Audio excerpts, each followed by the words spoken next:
Hello and welcome back to MTG Burgeoning, your channel for all things magic. In our video for today, we are going to update and upgrade our Sisay Weatherlight Captain Enchantments-Matter EDH deck, one of the many decks currently residing in the Burgeoning Commander catalog.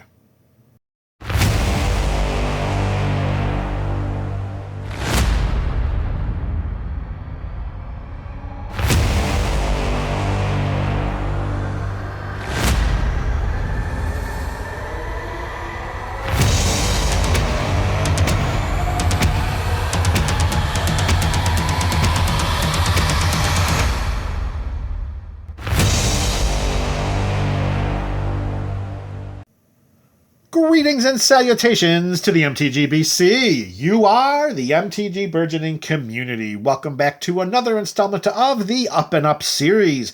And today it's Sisay's turn to get updated and upgraded. Of course, Sisay is just one of the many decks currently residing in the Burgeoning Commander catalog, and you can click on the playlist on our channel's page to view all of the decks currently in the BCC. In addition, down in the description below, you can click the link to tappedout.net where you can see the entire deck list of this deck as it stands right now. So for today, we have just a few cards going in as a way in which to help strengthen what we're doing with this Sisay build. And the first is Zur, Eternal Schemer. Here we have a 1/4 legendary human wizard with flying for Esper colors. Enchantment creatures we control have Death Touch, Lifelink, and Hexproof.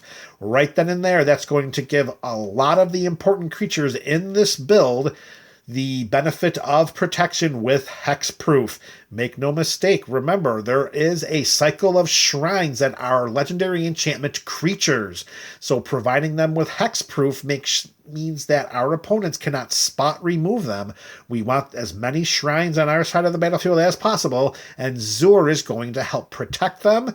And Zur is going to help make them into win conditions. We can pay 1 and a white, and target non-aura enchantment we control becomes a creature in addition to its other types, and has base power and toughness each equal to its mana value.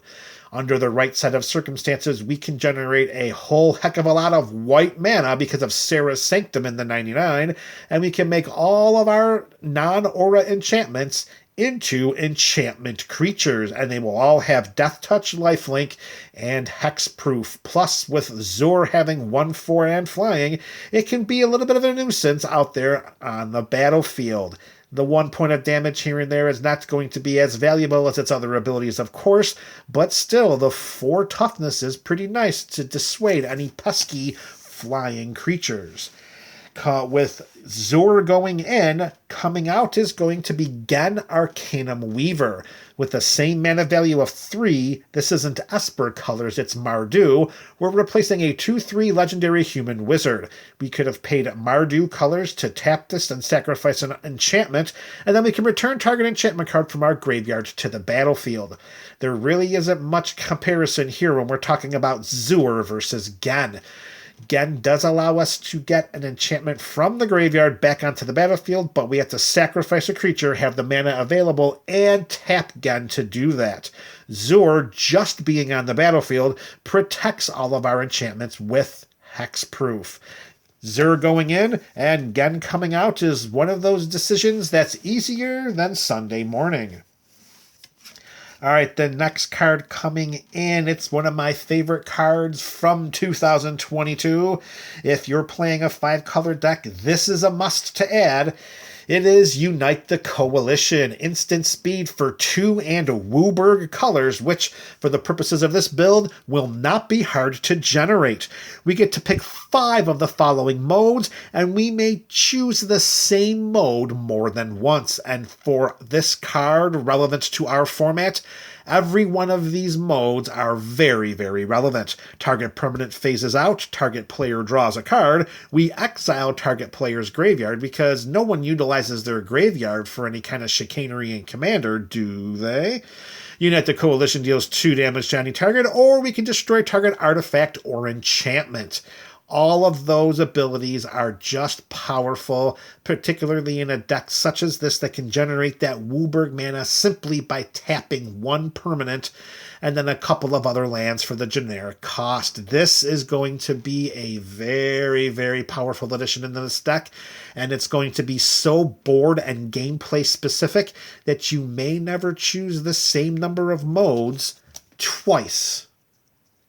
All right, with Unite the Coalition going in, coming out is going to be All That Glitters. This is an aura for 1 and a white, and it gives enchanted creature +1/+1 for each artifact and or enchantment we control. Now, unfortunately here, this is more about necessity than anything else. All That Glitters is a 2-for-1 candidate, of which we have seen that candidacy hit the graveyard too many times to remember.